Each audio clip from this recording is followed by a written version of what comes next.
Okay, I believe we're live now. Awesome. Welcome, everybody. I guess I should start by introducing myself because people don't see my face very often. So I'm Megan Greer. I'm the Director of Marketing and Communications at the Saskatoon Symphony, and I'm here to pick Mark's brain about season 93. Yes, and it's kind of hard to believe because this was a season that some of these projects actually started being planned prior to the pandemic, but it's our first season without pandemic do-overs. So that's actually kind of a nice experience to have, where we're not reprogramming something we had to cancel at some point. So a few seasons in, we're finally getting to new stuff again. Yeah, no longer playing catch up. So No. Mark, do you want to introduce yourself for the people who might not know about you? Yes, I'm Mark Turner. I'm the CEO and creative producer of the Saskatoon Symphony Orchestra.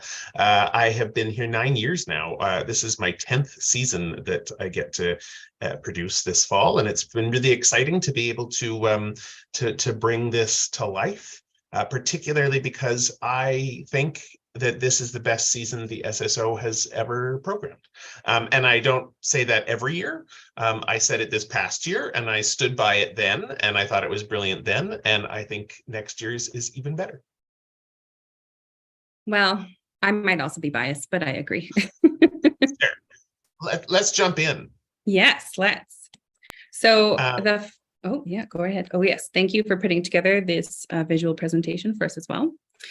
Actually, let's talk a little bit about the look for season 93, because that's something you and I talked about quite a bit, starting even last fall.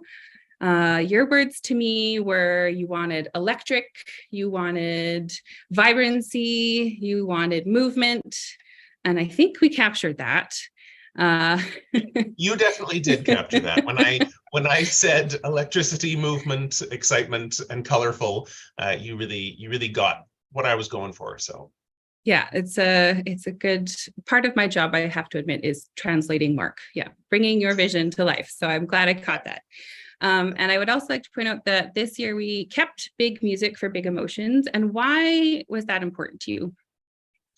One of the things that when big music for big emotions kind of came to us, which was almost kind of in 2021, when we first started kind of mapping out the current season we're in, season 92, was because, as we learned about how people or why people came to the symphony, it's because this is big, powerful music. No one comes to the symphony to have a nice afternoon or say, oh, that was a really nice concert last night. People come to be deeply moved by the bigger emotions in life. It's not just happiness; it's absolute joy. It's not just sadness. It's the darks of the human soul. So. Orchestras really get to do these incredible things when they are in full flight, and so that it is big music, quite literally, for big emotions. So we kind of kept in that mood for this coming season. So it made sense to keep going with this idea that resonated with a lot of the audience. Mm-hmm. And I think resonated with us in the office as well. Well, yeah. Nothing is bigger, I think, than the moon. And so we start our season with a large installation, which I don't know if the symphony's ever done anything like this before. But how does one get the moon to come to you? Well, one of our staff, Natal, who is the director of administration here, had seen an installation of the Museum of the Moon. I had some family who'd seen it as well. And, we keep telling people we're bringing the moon to Saskatoon. It's hard to explain. You're right. The symphony's never done anything like this. In fact, no orchestra in Canada has ever done anything quite like this. So rather than me trying to explain what the moon is, we're going to listen to the artist Luke Jerram, who can explain that for us.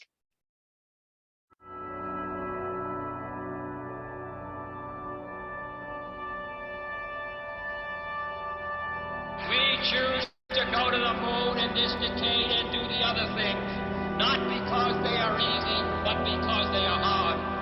Because that goal will serve to organize and measure the best of our energies and skills. Because that challenge is one that we're willing to accept, one we are unwilling to postpone.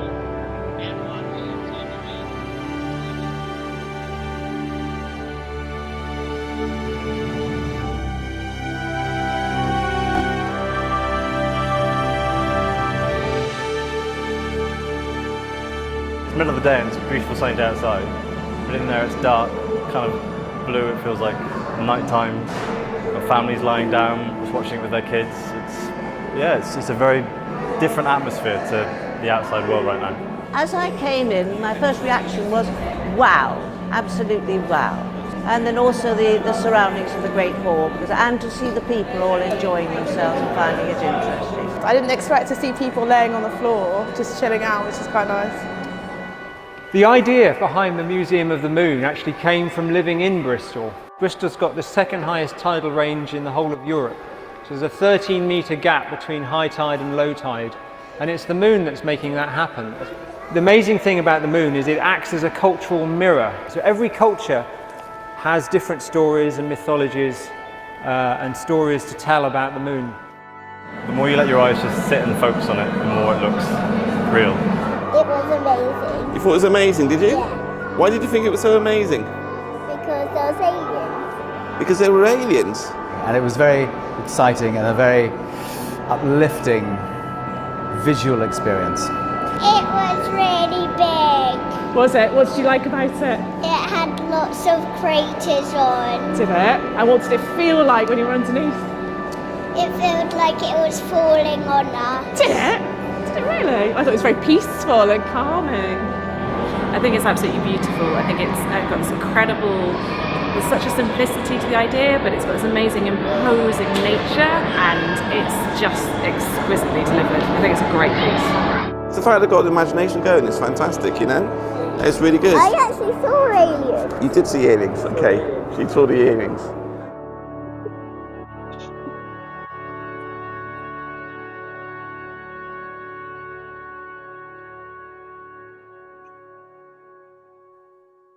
Thankfully, when we do it, there will be no aliens. Oh, really? I was looking forward to that. No, I've checked. So we do bring Luke Derham's Museum of the Moon to Saskatoon next year. We're presenting it at the beautiful and historic St. John's Cathedral. St. John's, has I think they're 111 years old now, and it's a pretty impressive space that we got to call home for a year during the pandemic, where we live streamed everything. And this idea actually came to us then to bring the moon and present it inside St. John's. And as part of that, we actually opened that experience on September 16th, September 16th. Yeah, 16 and 17. With A Night Under the Moon with the Four Seasons. Now, it's not Vivaldi's Four Seasons, except it is. So Maestra Judith Yan will be back on the podium that night, and we have Saskatoon's very own Veronique Mathieu, who is the David Kaplan Chair of Music at the university's music department. And we're thrilled to have Veronique do this. Now, I apologize to Veronique. She keeps playing Four Seasons with us. So she's done the Vivaldi Four Seasons, the Piazzolla Four Seasons, and now the unbelievable recomposed Four Seasons by composer Max Richter. Richter actually took the music of Vivaldi and recomposed it for modern ears. So he, the bones are there. You can obviously tell it's Vivaldi, and then you accidentally get lost in this new soundscape that he creates. It's incredibly pleasing. If you love the original Four Seasons, you're going to love this, potentially even more, frankly. It is really a remarkable piece of art that we're thrilled to finally bring here. It's about 10 years old. And opening that night, actually, we have one of our very own, Erin Brophy, is going to be performing on English horn. Usually she's, of course, our principal oboe, but she's doing Kenneth Fuchs's Eventide, which is music about, the fact that the tides go in and out. And of course, tides are actually controlled by the moon. So true. It's going to be a pretty spectacular night. We do have 2 concerts booked because, St. John's is going to be full for those. Yeah, it's a bit of a smaller venue, but it'll be a beautiful, intimate experience with the moon overhead. What could go wrong? Correct.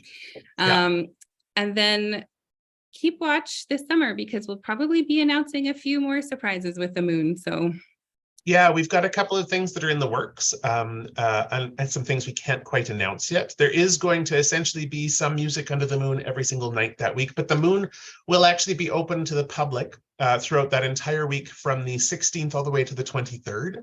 And it'll be, if you don't come to one of the concert events, one of the ticketed events, you can actually come and see the moon just for donation at the door. So it's affordable, it's accessible, it is spectacular. I can't wait. It's 8 meters in diameter, so it's going to be a big moon. Yeah, that sounds like an amazing experience. After that, we head to the main stage. So this is a bit of a different start for us. Usually we start with a main stage show. Now we're moving on to TCU to do Rachmaninoff Romance. And this year, 2023, is the 150th anniversary of Rachmaninoff's birth, I believe, correct? Yeah, it was just last week. Oh, wow. Wow. So unfortunately, we couldn't throw in another Rachmaninoff concert this season, but we've got a really great one lined up for the fall. So we want to tell us about that a little bit more? Yeah, so this was we actually have 2 Rachmaninoff experiences this fall. It is a weird fall because we don't start things off at TCU Place. So we don't get into TCU Place until later into October with our opening night of the Master Series. October 21st, yeah. Yeah, and it was really exciting because we wanted to showcase some Rachmaninoff, and to do that, we have been itching for an excuse to work with the incredible Lucille Chung, who's on your screen right now. Lucille is a Canadian-born pianist who calls the United States home. She is one half of the exceptional piano duo Bax and Chung. Alessio Bax, who's also an international superstar, is her husband. And Lucille is such an incredible artist that we've never had here in Saskatoon. And we wrote to her, got in touch with her, and wanted to find a great project for her. And this was a perfect fit because she hadn't played the Rachmaninoff Rhapsody on a Theme of the Paganini Variations since she was a teenager. She's never done it in a professional concert. And so she's been itching to find an orchestra to ask her to do it. And I said, well, let's just do it. So she's joining us. And on the podium for that concert, we're really excited, is the conductor Yu Bao. Now, Yu is making her SSO debut, and that doesn't mean a whole lot in her calendar because this season she also makes debuts with Boston Symphony, Seattle Symphony. She is one of the great rising stars of the classical music world, so we're really thrilled to have Yu coming. That sounds like quite the dynamic duo. It is, and you has paired some pretty cool stuff with it, because in the second half of the concert we've got Dvorak's lush and romantic 7th Symphony, and so it's going to be a pretty fascinating concert. That sounds like a great way to start our year at TCU Place for sure. I agree. The next week, actually, October 28th, we shift gears a little bit again at TCU Place, and we're doing A Case of You. Sarah Slean sings the music of Joni Mitchell. I am very excited for this concert. You missed it last time. I did. I wasn't living in town, so I am looking forward to experience it in person. So and it's a different concert this time around. So in 2018, the SSO was able to do the very first ever live performance of the orchestral music of Joni Mitchell. These are orchestral takes on Joni Mitchell classics that she did in a recording in the early 2000s with collaborator Vince Mendoza. Vince orchestrated all these pieces and created new landscapes for these incredible pieces of music. So last time Vince was here, it took me 4 years to convince him to do that show. Took much less convincing this time around, because once he was here last time, he said, there's other music that we didn't get to do. So we've been kicking it around for a few years. This was the perfect opportunity because this fall on November, I believe it's November 5th or 6th, Joni turns 80. So this is a great celebration of her time. And it features hits like A Case of You and Both Sides Now, which we were able to do in the last show, but it also features pieces we weren't able to do in the last show, including Circle Game. But more importantly, Vince and Joni actually gave us permission to do a handful of songs that were orchestrated for the Travelogue recording session that weren't recorded. So Vince had done arrangements of things that they thought they might want to put on the CD. And 2 of the songs that we get to do from that were scrapped because Joni said, I've done them enough times. And that's her famous hits, River and Blue. Oh, wow. So it's an incredible opportunity for this music to be heard right here in her hometown to celebrate Joni. That sounds absolutely amazing. And yeah, if you guys are fans of Joni Mitchell or even just love the Both Sides Now and Travelogue albums, you're in for a treat. And Sarah Slean did an amazing job. She does an amazing job every time she comes and sings with us, but it's just so Yeah, beautiful to hear her singing Joni's music. And when she, that was the first show of this music, and now Sarah's gone on to do it a lot of times. Vince has gone on to do it a lot of times. In fact, True, that yeah. show that we've built with Vince has now been done by, I thought it was 29 orchestras. Vince corrected me the other day. It's 37 orchestras across North America. And Wow. it's being done by 2 orchestras in Europe this year. So that was a project that the Saskatoon Symphony built and is now going off all over the world. So we're thrilled to bring this new set of music to life to celebrate Joni. That's absolutely fantastic. Can't wait for that one. Then our next concert after that is end of November, November 25th. We're going back to celebrate some more Rachmaninoff. Yes, Robert Franz, who's a great American conductor. He's the music director of the Windsor Symphony Orchestra in Ontario. Robert, we've been wanting to have Robert out for a long time, and when he was able to fit this into his schedule, he wanted to do something. He's been really focused on this Rachmaninoff celebration. He suggested the Rachmaninoff symphonic dances. We haven't done them in forever, so it was time to pull those out, and we're thrilled to have Rob coming to do them. Mm-hmm. Well, and I was going to say the photo is a little bit deceptive. There's no saxophone in Rachmaninoff dances. Yes, well, that's actually, also not Robert. There is saxophone. Oh, in the well, I apologize. Dances. Yes, this is one of the reasons it actually worked perfectly, because on that show, the real big highlight of that show is the artist on the screen right now, which is Timothy McAllister. Timothy is considered to be the greatest sax artist alive today. And we're thrilled to actually have him come and perform with us. He literally last week, he did New York Philharmonic. The week before, he was in Houston with the symphony there. He's performed with every major orchestra in the world. And he's coming here to premiere a brand new piece by our friend Vincent Ho.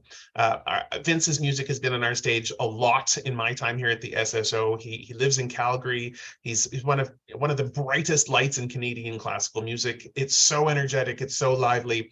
We started talking to Vince about commissioning him to write a new work, and this is what came to life, is this incredible saxophone concerto. And it's extra cool because it's actually based on research done here at the University of Saskatchewan about how songbirds are losing their sense of direction due to the effects of pesticides. So Tim will be on stage with his incredible saxophone, and then throughout the hall of TCU Place, there'll be 6 other saxophone players, the other birds of his flock, who also lose their sense of direction and are unable to migrate home together. It's going to be an incredible adventure. That sounds absolutely stunning. Wow. I can't wait for that too. It's always amazing to be in a room where the music really is all around you. Yeah. And then after that, we move on to Holiday Pops with the Grinch. That's on December 9th. We have a lot of fun with our Christmas pop shows, I think. We really do. There will probably be an ugly sweater contest. I think that's considered standard now. So watch our social media for that. What do you have lined up for us for Holiday Pops? So a few years ago, it was it 2016, 2017, somewhere in there, we actually did the Grinch, the music of the Grinch, with Gary Gable. And Gary, of course, has been a professor at the University of Saskatchewan for many years now. He's one of those longtime figures here in the Saskatchewan music scene. And being able to let Gary narrate and sing the Grinch was one of my favorite things that I've ever produced, because he owned this part so well. He just loved the concept of being this great storyteller on stage. So much of what we do is telling stories, and the Grinch is such a great one to tell at the holidays. And so we haven't been able to do it with him since. So this is an excellent opportunity. And because it was Gary, we actually are really thrilled. One of his closest and dearest friends, Rosemary Thompson, is going to be making her SSO debut. She is a legend in Canadian music and has been the music director at the Okanagan Symphony for a very long time. And we're thrilled to have her. Now, there is going to be other stuff, obviously. The Grinch, is there, but and there'll be some special guests, maybe some surprise guests. There'll be maybe some guests in the form of a choir. Who knows? Perhaps. We might know a few of those. Yeah. We always like to throw in something special to this Holiday Pops, so it's gonna be a lot of fun. But we also always have to have Sleigh Ride. I think it's very important for that. We always close with sleigh ride. In fact, the one year in my time at the SSO, there's one season where we did not do a Christmas festival and sleigh ride, and I heard you in the lobby because many people came up to me and went, "Where was sleigh ride?" So we're thrilled to make sure that that's always a part of it. We didn't get to do it this year with Muppets Christmas Carol, so we get to bring it back this fall. That's true. And then we keep the holiday theme going with one of my favorite parts of the year by doing Handel's Messiah. This year it's on Friday, December 15th. And it's mostly repeat guests from last season, but not quite. We have Cosette Busto Valdez at the podium again. She did her first Messiah last season, correct? And now she's back with us again. Yeah, it was her very first Messiah. And the second that I watched Cosette do a rehearsal with the choir, I knew something special was happening. She had told me that Messiah was among the most important music to her artistically, and that shone through. Everyone in that room knew that to rip off a line from Messiah, "We shall all be changed." It was a spectacular performance of Messiah, the likes of which I hadn't really heard. I mean, taking those original Baroque tempi, but not in a Baroque style, giving a very modern sound to the strings. It was a very thick, juicy sound. The other thing, we do it, of course, on the Friday night. Saturday afternoon, we do the sing-along Messiah, which is the staff's favorite day of the year because we get to watch people sing along and be filled with joy. But one of the things I'm always grateful. Yes. One of the things that I'm always grateful for is that, Saskatchewan has such a wealth of vocal talent. I don't know whether it's the big skies or something in the water, but there are such incredible vocalists who come from here. So, Casey Peden is making her SSO Messiah debut. She's been on the stage with us as soloist in many things, from Vivaldi Gloria to last year's work by Mariana Martinez. And Ollie Gazelle, Spencer McKnight, and Brendan Friesen are all back to be soloists. And of course, the real showstopper, not only the SSO Orchestra, but the SSO Chorus with Duff Workington conducting it. And I mean, if you didn't get to see Messiah this year, you get a chance to, and do not rest on this, because it was a show-stopping performance. When the choir, there was a number of movements that the choir sang from memory, and it was amongst the most incredible music making I've seen in Saskatoon. And it's special this year because this Christmas is actually the 110th anniversary of the very first Messiah in Saskatoon. Wow, what a tradition. That's absolutely fabulous. And if you come to the sing-along, you'll also get the experience of being conducted by Duff as he conducts the choral movements, which gives you a bit of an insight of what he's like at rehearsals. He's a ton of fun, but he gets a great sound out of everybody. He does, and that sing-along really is the most joyful day of the year. And it's one of those events that people sleep on because they think, "Oh, I'm not a singer, I can't do that." Come sing, don't sing, whatever you'd like. I mean, it's one of the most incredible participatory music making experiences that you can have, because no one is there to worry about if all the notes got sung. It's just this sense of joy and experience. So. Yeah, people love it. And if you get lost at some point, the person next to you will just point to where you need to be. It's a great community experience for sure. Yeah. And then we move into January, and January is always a little hard here. It's cold, the days are short, the nights are long, and we always need a little pick-me-up. So this year on January 27th, which is my birthday, we are going to be doing a Disney film, an in-concert live to film. We've done a few of these now. People are excited. So we're doing a family movie night that we hope you'll come to. Yeah. We are. Now, we've got a bigger announcement coming about this in the weeks ahead. But as you were saying, Megan, it is the middle of January. It is very cold. So we can't really announce anything just yet, but we might be taking you to sing along with some animals in Africa. Maybe. Not that we're saying anything. Yeah. Then we move into February. So February 10th, we've got the Roaring Twenties. So this concert's fascinating to me because often when we start our process together of putting together season launch. Not all of the concerts have names yet. There's still some moving pieces, but this one you had Roaring Twenties. That was the one you definitely had a title down for. So what brought you to Roaring Twenties, and where do we go from there? You know, when you think about the 1920s, people talk about it being the Roaring Twenties. The Roaring Twenties didn't roar until about 1924, 1924 and 1925. They were getting over a pandemic. Who knows what that's like? Yep. Yeah, they had been dealing with some international conflicts, and it took some time for the 20s to feel like they were time to celebrate coming out of some hardships. And so in the 1920s, we see the middle of the 1920s kind of become this burst of incredible music. And the reason why this one stuck was because it is almost precisely the 100th anniversary of the premiere of George Gershwin's Rhapsody in Blue. And so we're going to be performing that with Daniel Clark Bouchard. We have a little video of Dan. He is, I believe he's 22 years old, from Montreal. And this is him collaborating with the great Misha Berger-Gospel.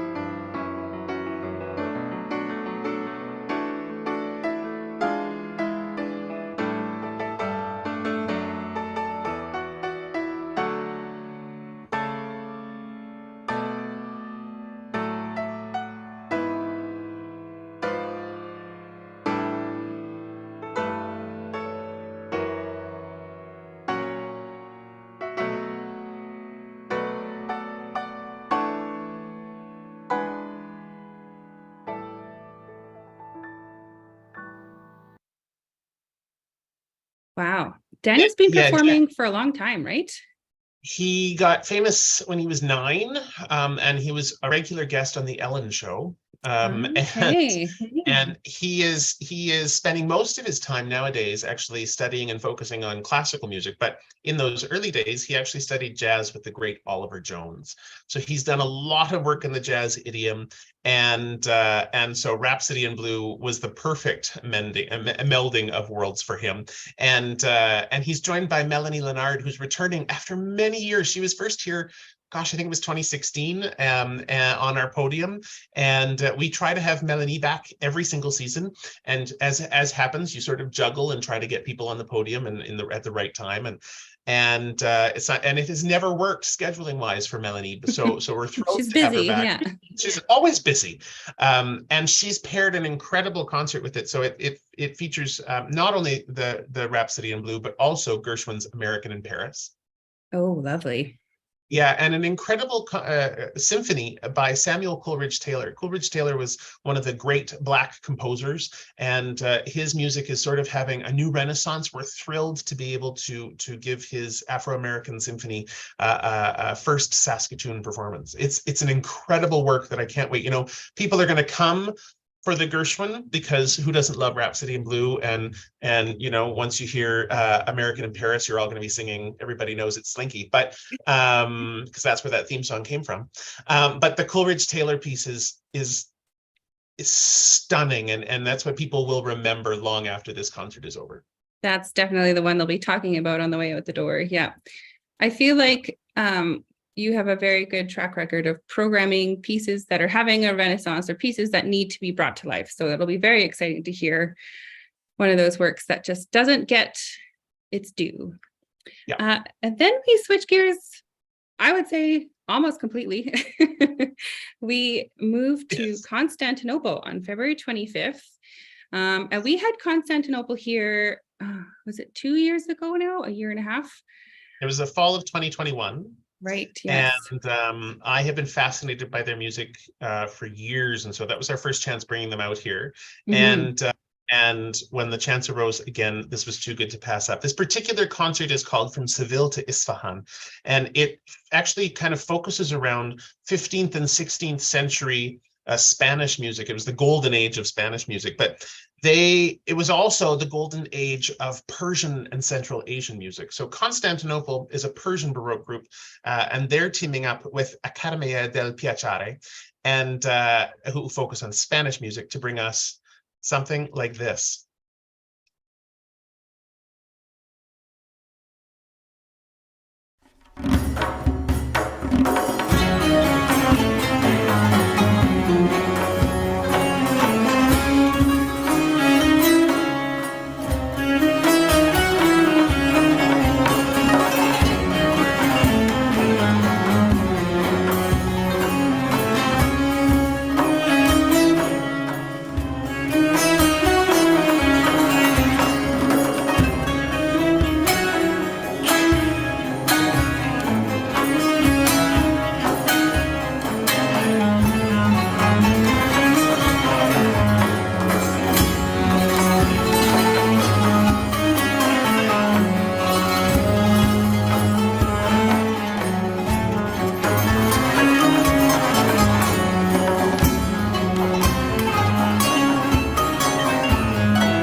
Ooh, that one gave me goosebumps.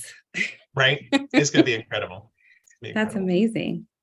I also love that Constantinople is just that group is such a collaborative group. They constantly have different people coming in and out and do some incredible projects. And incredible ideas and projects, like you say, they are music makers at heart. I remember the first time I saw them perform. I was at a conference in Europe, even though they are Canadian.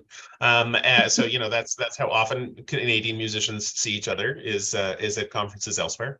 And I remember watching them perform and taking note of the fact that they were filled with such joy in their music making, and it comes through. You can tell.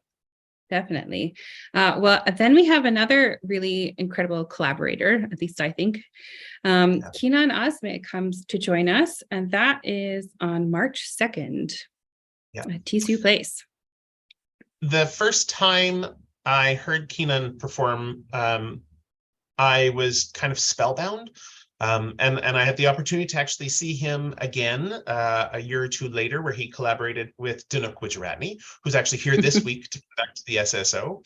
Dinuk has written a lot of music for Kenan. Kenan is considered, he's one of the most fascinating artists alive today. He is multifaceted. He leaves a lasting impression. He's hailed as being intensely soulful and one of the great virtuosos for the clarinet. We have a little interview here that explains the magic that is Kenan. On top of being such a brilliant artist, Kenan has a fascinating story.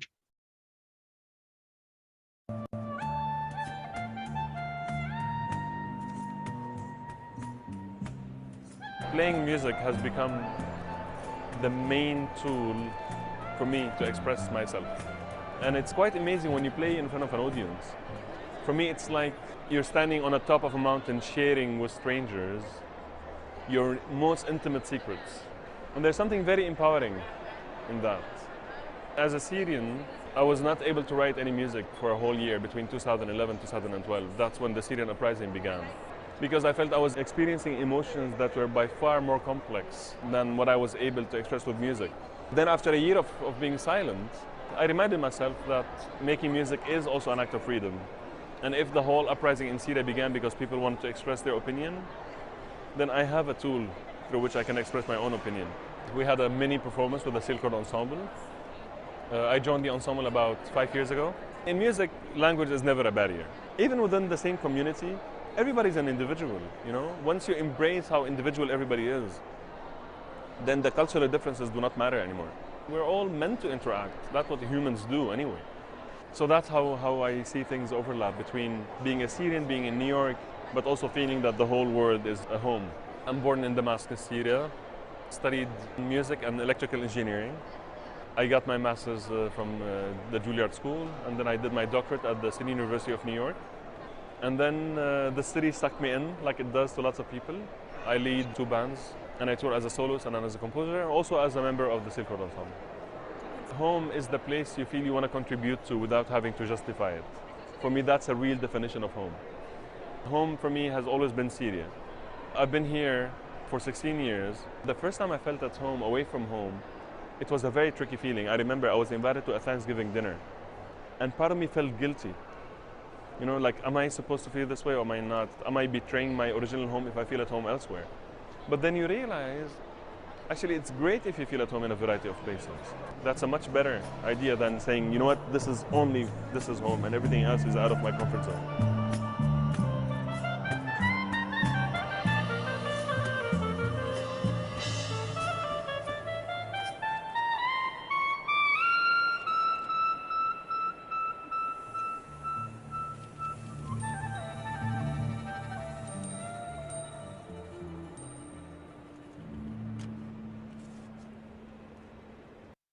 Without a doubt, Keenan is going to be the most memorable performance next year. You know, when I at the opening of at the Idea of North concert, when I said, you know, this performance with Jan Leszecki is a landmark performance for the SSO. Next year with Keenan is a landmark performance. I know he's not you know, he's not heard on radio as often as someone like James Ennis or Jan Leszecki is here, but Keenan is one of the greatest artists alive today. It is a major event for us to have him, and he's actually going to be performing his own music with us. He's performing his suite for improviser and orchestra. So the orchestral parts are all written out, but on the clarinet he improvises the entire thing, and it's going to be spellbinding.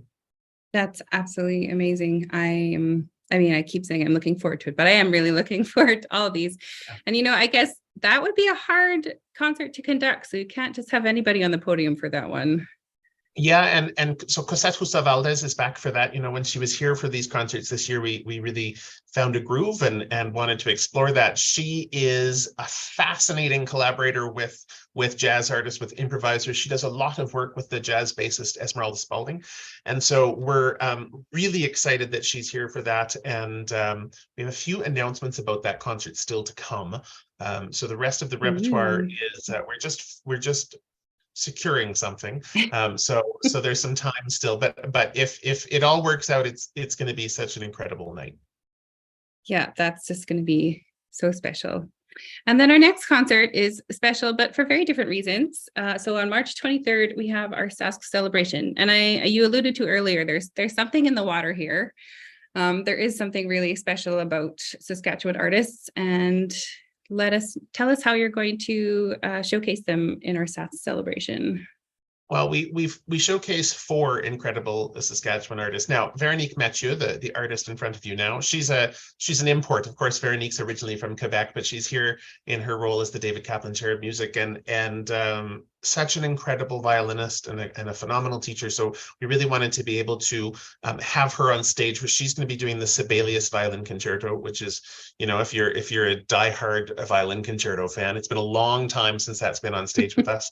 I think Michael Swan did it last with us, so it was a while ago now, and so we're thrilled to be able to have her do that. On the podium for the night is William Rowson. Bill grew up here in Saskatoon, played in the youth orchestra, played in the SSO, has conducted us a lot over these last few years, so we're thrilled to have him back leading this kind of it's a big night, because on top of Sibelius piano or violin concerto, in the second half of the concert we're doing the Prokofiev third piano concerto with Godwin Friesen. So of course Godwin grew up here in Saskatoon. We've had him on stage with us before, but this past fall Godwin won the Orchestre Symphonique de Montréal concerto competition, performing the Prokofiev third concerto, and so we'd already been talking about it, and so it was a perfect timing to bring him in. We open that night actually with a brand new piece by Saskatoon composer Andrew Kessler. Andrew is part of the group Accent, who we had on stage with us a few years ago, and on top of his vocal jazz stylings, he also accidentally happens to be a composer and brilliant keyboard player and guitar player and bass player, and like, I'm not sure there isn't anything Andrew can't do. I'm sure he could probably knit well too. Like, he's just that multifaceted. He probably brilliant. Juggles or something. Who knows? Yeah, I'm certain. Yeah, and so he's written a brand new piece called "Sweet for the Prairies," which is how we open that night. So it's gonna be really cool. That's great. And I believe that one will have the youth orchestra with us as well. Is that correct? It has the youth orchestra to perform Andrew's piece. Yeah. Yeah, that must be special also for William Rowson, just to conduct the orchestra he used to play in on top of everything else. Then we go to another special anniversary concert. We have a lot of anniversaries this upcoming season. So we're doing Bach's Johannes Passion, and that's on April 7th. The St. John's Passion, was one of the landmark works of all music, not just classical music, all music. And it actually premiered 300 years to the day that we're going to be performing it on April 7th next season. Wow. So I know, 1724, April 7th. It's fascinating. Duff Workington, who's our choral conductor of the SSO chorus, is such a Bach lover. And so over the last few years, we've peppered Bach into things. And we have been talking about, do we do the Passion? It's coming up. The anniversaries are coming up. First St. John Passion, then St. Matthew's Passion a few years later. And it became so obvious that we had to celebrate it. And it all sort of started falling together when conductor Leslie Dalla and I were having a conversation one day. And he said, late March of 2024, I'm doing the St. John Passion with the Vancouver Bach Choir, which he's artistic director of. And I said, well, do you want to fly out to Saskatoon the day after you do it in Vancouver and do it again? And he went, yes. The opportunity for a conductor to do two cycles of the John Passion back to back is incredible. The music is so arresting and still so fresh. It still makes us anxious, and I mean that's what Bach was going for. He was trying to capture the urgency that of the Passion of Saint John. Whether you're Christian or not, this music is so profound in the depth of what music really is and the complexity that is Bach. We're going to be announcing its full lineup later this summer, but it's going to be a major concert next season. It's never been done in its entirety here in Saskatoon. It's been done with choir, soloists, and piano, but never with orchestra. And so this was celebrating a 300th anniversary was too good to pass up. Well, I'm sure choral lovers and music lovers also will just really enjoy this experience. Yeah. Then we have a bit of another Sask celebration. Our next concert on April 20th is YXE Divas. And this is a concert I feel like you've been talking about. I've been at the Symphony for 6 years now, and we've talked about this every year. And it's finally happening. Yeah, I remember, for those of us who are old enough to remember the 90s and to have been young enough to remember VH1, it's a clarifier, right? Lots of people remember the 1990s, but do you remember VH1? It was a TV station, much like MTV or Much Music. They played all sorts of music videos, but then sort of didn't play music videos anymore at all. But they had this lineup called Divas Live, and they did it from Vegas and they did it from LA, and each time they did it, it was sort of showcasing these great pop divas, and it was everyone from Whitney Houston, Aretha Franklin, Celine Dion, Gloria Estefan, Mariah Carey. I mean, they ran the gamut, and I country artists, jazz artists. I mean, they just showcased the female voice in its absolute finest. So that this was an idea that actually came up because there's all these incredible female pop vocalists here in Saskatoon that we had to showcase. So the concert includes some people who actually have been on stage with us, lots who haven't. So Eileen Laverty, who's done some stuff with us, Ellen Nasser, who did Christmas with us a few years ago, Madison McLean, who's actually been on stage with us when we've worked with the Fireside Singers, and that show's coming up in a few weeks as well.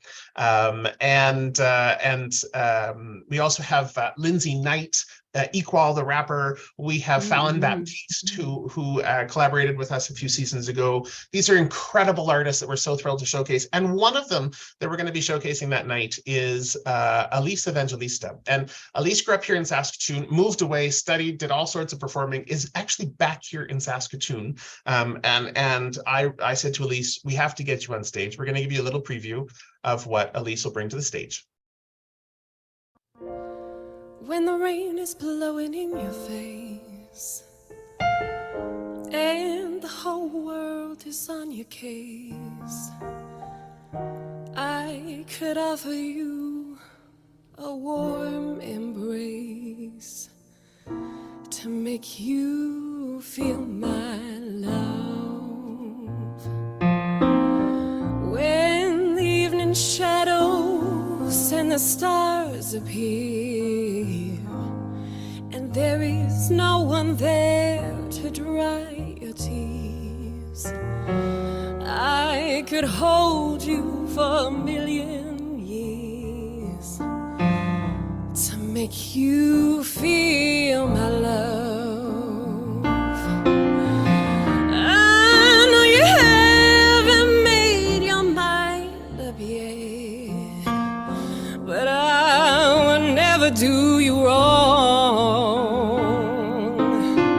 I know that from the moment that we met, there's no doubt in my mind where you belong. I go hungry, I'd go black and blue, I'd go crawling down the avenue. No, there's nothing that I wouldn't do to make you feel my love, to make you feel my love, to make you feel my love.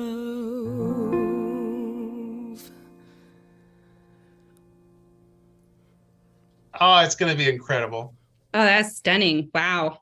Right. And each of the artists, they do one of their own songs, whether it's an original or whether it's a cover they're used to doing there. And then we're starting to do duos, trios, team ups of people to create something new. When I started reaching out to every one of these incredible artists, it was so incredible to hear the excitement about it. And we're an orchestra, so we're going to throw in, of course, some classical stuff to the mix and have one of YXC's best divas, Katja Cordova, on stage with us. Katrina we've worked with her. She was in our La Dolce Vita concert during the pandemic, which is still, I think, our biggest streamed concert ever. That it's so exciting to be able to collide all of these incredible artists center stage with a YXC diva on the podium too, because Jana Saylor is going to be back for that incredible performance leading that. And I cannot wait to see the fun that all of these artists have on stage. It is going to be a ridiculous weekend. Oh, yes. And also, I have to say, I'm excited for the outfits because I know there are going to be some spectacular outfits to go with those spectacular voices on stage. Yeah. There are still I've people already been asked by Jana, can I wear at least two things? Yeah. I was going to say, I still get comments from people like, I loved Jana's outfit the last time she was here. So yeah, she looks good. Yeah. She conducts great. it'll be a fun night. What she's doing up there. Yeah. Yeah. And then we move to Saturday, May 4th. We have Beethoven 9 at 200. And this one is special because not only is it an anniversary, but originally when we had talked about this concert, you wanted to call it the People's Ninth. Now, why would you want to call it that? So, typically when we do Beethoven 9, we're working with one or two choirs. And one of the things that I have become really fascinated with is the idea of music for all, music that is a participatory nature. And, a lot of us feel like as classical musicians, Megan, you're a trained musician, we sort of are the indoctrinated. We already know the music, we learn these things, we know all the techniques, etc. And so I actually reached out to Jennifer Lang, who's the professor of choral studies at the University of Saskatchewan. Of course, we collaborate with her with Greystone Singers and Aurora Vache, and said, I want singers from your choirs, but I also want singers from across the region, across the province. And so we're actually later this spring, we're going to be reaching out to choirs across the province and saying, come sing Beethoven's Ninth with us. Now, Karen on our staff, Karen Reno, who is our director of operations, I mean, you know, her eyes just kept getting bigger the more I kept talking about this, because like, where are we going to put all these people? So we, you know, we'll have to have some rules and limits. We'll figure those out. But it is going to bring people together for a day, and Maestra Judith Yan is back on the podium. You know, Judith, this will be her 4th season doing kind of being a collaborative partner on stage with us, and Beethoven 9 is her jam. She absolutely loves it. And when I said to her, you know, we may not have a prepared choir, it might be a mass choir where some people, you know, are choral singers, and some people have just been dying to try to just have this as part of their it's you know, it is the 200th anniversary. This is the most important piece of music maybe ever. I mean, the Ode to Joy melody is undoubtedly the most recognizable melody ever written, and so being able to put as many people on stage for this is really special. We have an incredible lineup of soloists. Not all we're announcing yet. We've got some announcements later to come, but one of them is Julie Nasrallah, and I'm really excited. Next May is essentially Julie Nasrallah month here at the SSO. There's nothing wrong with that. Yeah. Exactly. Yeah.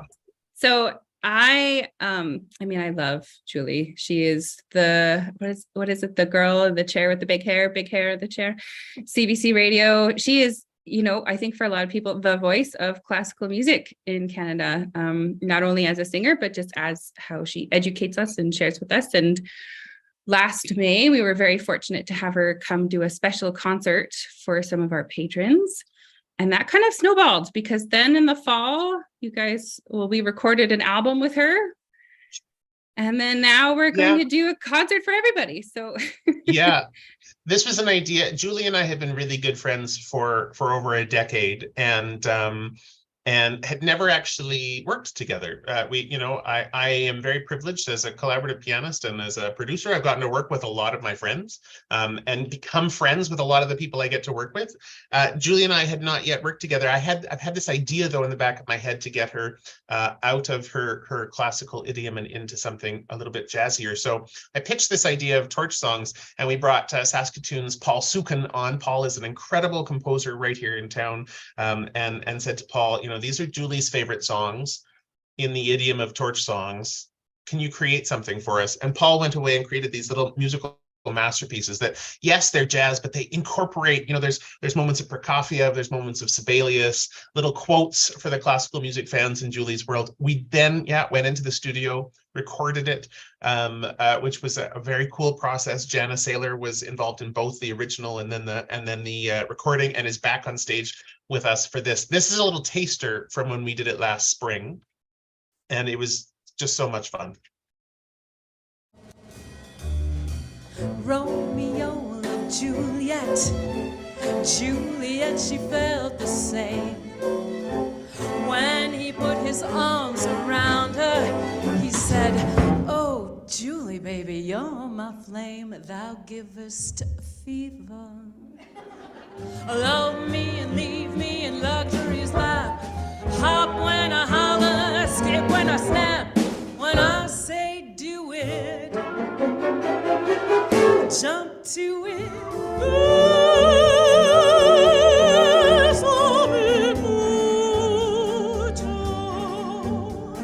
Love me forever and make all my dreams come true."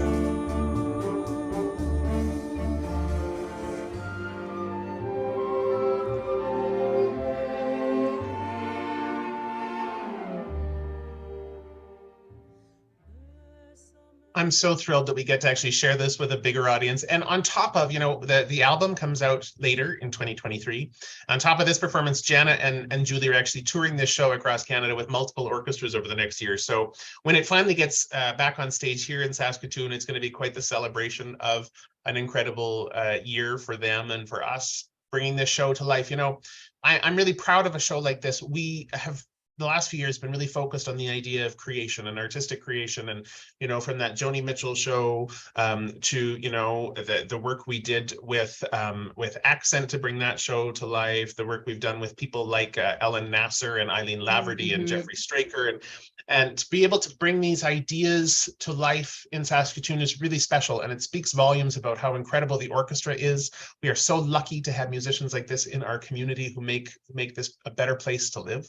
And it speaks volumes about our audience, because we get to do these incredibly strange and creative things that they love, and it's so much fun to share it with people.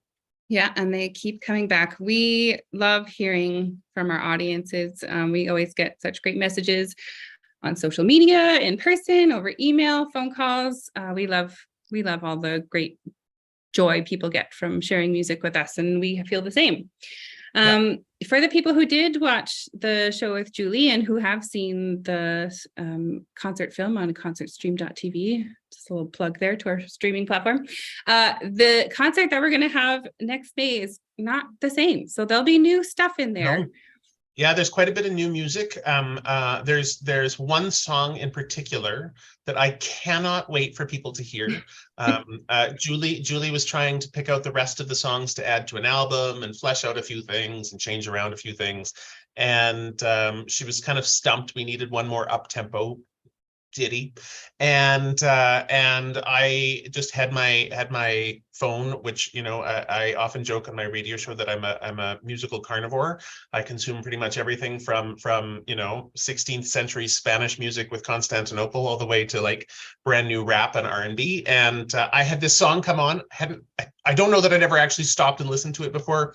It's up tempo, it's hilarious, and it is Julie, and actually the album is actually going to be named after it. So we're thrilled that actually we get to share this whole new adventure.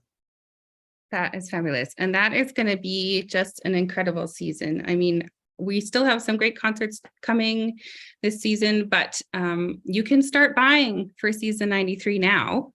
We actually have an early bird deadline of May 1st this year. So if you subscribe before May 1st, you're going to be entered in to win an iPad 10.